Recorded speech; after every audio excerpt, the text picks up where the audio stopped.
Air France की एक flight जिसमें सवार हैं कोट पैंट पहने बिजनेसमैन अंग्रेज और उन्हीं के बीच बैठा है एक बिल्कुल गरीब सा अफ्रीकन लड़का। तभी एयर होस्टेस की नज़र उस लड़के पर पड़ती है और वो कहती है, तुम यहाँ कैसे बैठ सकते हो, ये तुम्हारी सीट नहीं है। वो अफ्रीकन लड़का कहता है, नहीं नहीं ये मेरी ही सीट है, आप चाहे तो ये टिकट देख सकते हैं। एयर होस्टेस उसकी एक नहीं सुनती और उसे डांटती जाती है। एयर होस्टेस उस लड़के को पूरी जर्नी परेशान करती है। कुछ ही देर में प्लेन एयरपोर्ट पर लैंड करती है और सभी की आंखें खुली की खुली रह जाती है, क्योंकि एयरपोर्ट पर बिछे हैं रेड कारपेट और चारों तरफ लोगों की भीड़ लगी है। वो सभी लोग किसी का वेलकम करने आए हैं। तभी पता चलता है कि वो अफ्रीका लड़का कोई और नहीं बल्कि बुर्किना फासो का राष्ट्रपति है। वो प्लेन से बाहर आते हैं और लोग उसका पुरजोर स्वागत करते हैं। ये देखकर पायलट और अदर एयर होस्टेजेस उसे डांटने लगते हैं, जिसने प्रेसिडेंट के साथ बदतमीजी की थी और कंपनी ने भी उसे फायर कर दिया। इस पर प्रेसिडेंट कहते हैं कि एयर होस्टेजेस को फायर ना किया जाए, वो तो सिर्फ अपना काम कर रही थी। वो कहते हैं कि प्रॉब्लम तो इस सिस्टम में है और इसे चेंज करने की जरूरत है। और इस तरह बुर्किना फासो अपना फर्स्ट एयरलाइन स्टार्ट करता है। Ibrahim Traore.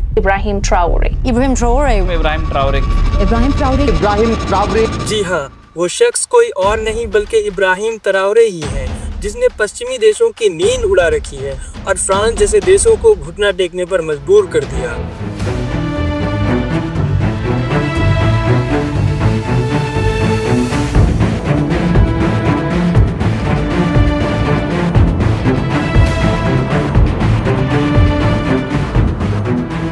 चलिए दोस्तों, समझते हैं आज की इस वीडियो में। इब्राहिम ट्राओरे के बारे में जानने से पहले थोड़ा बुर्किना फासो का इतिहास समझ लेते हैं। बुर्किना फासो अफ्रीका के नॉर्थ में स्थित एक लैंडलॉक कंट्री है, जिसकी साउथ बाउंड्री बानिन, टोगो, घाना और कोत दिवोरे से लगती है। नॉर्थ में है माली और ईस्ट में है नाइजर। बुर्किना फासो का नाम दुनिया के top largest gold mining countries में आता है। पूरी दुनिया का लगभग 2% सोना इसी कंट्री से आता है। बुर्किना फासो पहले फ्रांस की कॉलोनी हुआ करती थी।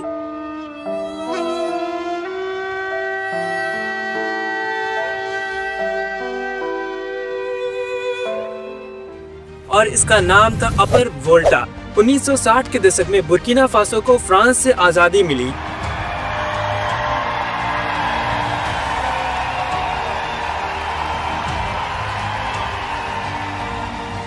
कहने को तो ये एक आजाद मुल्क था, लेकिन अब भी यहाँ सब कुछ फ्रांस के इशारों पर ही चल रहा था। लोगों का सरकार से भरोसा उठ चुका था। गरीबी, बेरोजगारी और भ्रष्टाचार सब अपने चरम पर पहुँच चुकी थी। तभी आती है 4 अगस्त 1983 की रात, जो बुर्किना फासो की इतिहास बदल देती है। इस रात बुर्किना फासो में एक तख्ता पलट होता है और थॉमस संकारा बुर्किना फासो के राष्ट्रपति बन जाते हैं, जो खुद एक मिलिट्री ऑफिसर थे। उनके कार्यकाल में डेवलपमेंट देखने को मिली। सबसे पहले उन्होंने फ्रांस के साथ सारे रिश्ते तोड़ दिए। अपर वोल्टा का नाम बदलकर उन्होंने बुर्किना फासो कर दिया। Burkina Faso est un nom puisé dans le terroir même, qui a une signification dans notre langue, qui veut dire patrie des hommes honnêtes. उन्होंने 1 करोड़ से ज्यादा पेड़ लगाए, नए स्कूल्स, हॉस्पिटल्स और इंफ्रास्ट्रक्चर्स बनवाए और सरकारी कर्मचारियों की वेतन घटा दी। लिटरेसी रेट 4 सालों में 13% से बढ़कर 73% हो गई। वो हमेशा मिलिट्री ड्रेस ही पहना करते थे और अचानक 15 अक्टूबर 1987 को थॉमस संकारा की गोली मारकर हत्या कर दी जाती है। कहा जाता है कि इसमें फ्रांस का ही हाथ था और यहाँ से बुर्किना फासो में फिर से अंधकार छा जाता है और फिर से फ्रांस के इशारों पर नाचने वाली सरकार आ जाती है।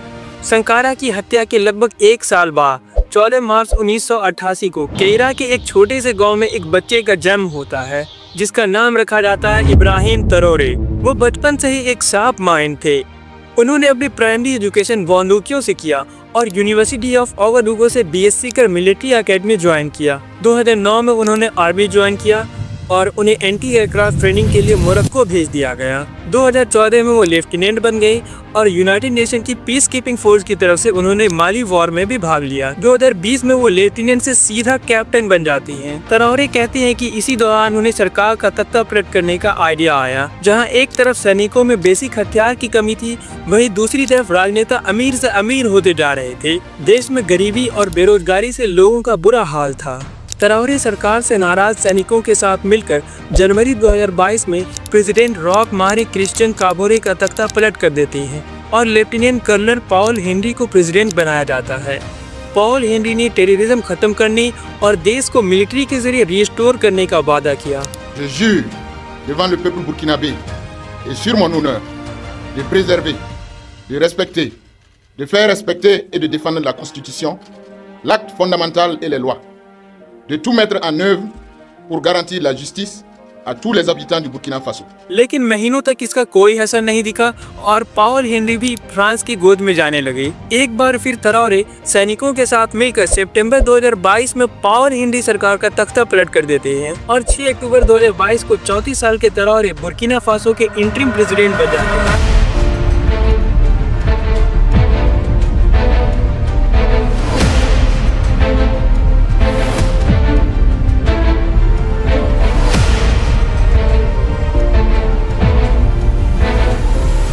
उन्होंने सबसे पहले फ्रांस की आर्मी को अपने देश से निकाल फेंका।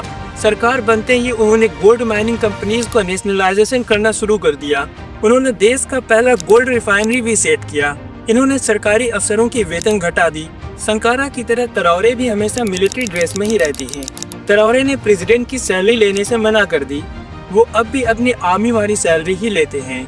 संकारा को इन्होंने देखा तो नहीं है, लेकिन उन्हें ये अपना रोल मॉडल मानते हैं। जुलाई 2023 में इन्होंने रसिया अफ्रीका समिट के दौरान व्लादिमीर पुतिन से मुलाकात की। यहाँ से इन्होंने अफ्रीकी तानाशाहों पर भी खूब निशाना साधा।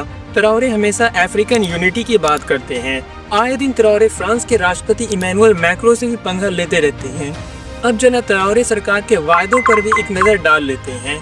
इन्होंने जुलाई 2024 तक इलेक्शन करवाने का वादा किया, लेकिन अब तक बुर्किना फासो में इलेक्शन का नामो निशान नहीं है। और तो और इन्होंने अपने मिलिट्री रूल को 2029 तक बढ़ा लिया। यही नहीं, जुलाई 2025 में इन्होंने पैसों की बर्बादी का हवाला देते हुए इलेक्शन कमीशन को ही बंद करवा दिया और अब इलेक्शन सरकार ही करवाएगी। ट्राओरे सोशल मीडिया पर भी काफी एक्टिव हैं। लोग उन्हें थॉमस संकारा से जोड़ कर देखते हैं। ये छवि उनकी फेक पोस्ट के जरिए बनाई भी गई है। शुरुआत में जो मैंने आपको कहानी सुनाई, उसका भी कोई ऑफिशियल रिकॉर्ड्स नहीं मिलता है। आपकी जानकारी के लिए बता दूं कि बुर्किना फासो में तख्ता पलट करने वालों का अंत एक और तख्ता पलट से ही हुआ है। आपको क्या लगता है दोस्तों कि बुर्किना फासो में इलेक्शन हो पाएगा या ट्राओरे भी एक डिक्टेटर बनकर ही रह जाएंगे?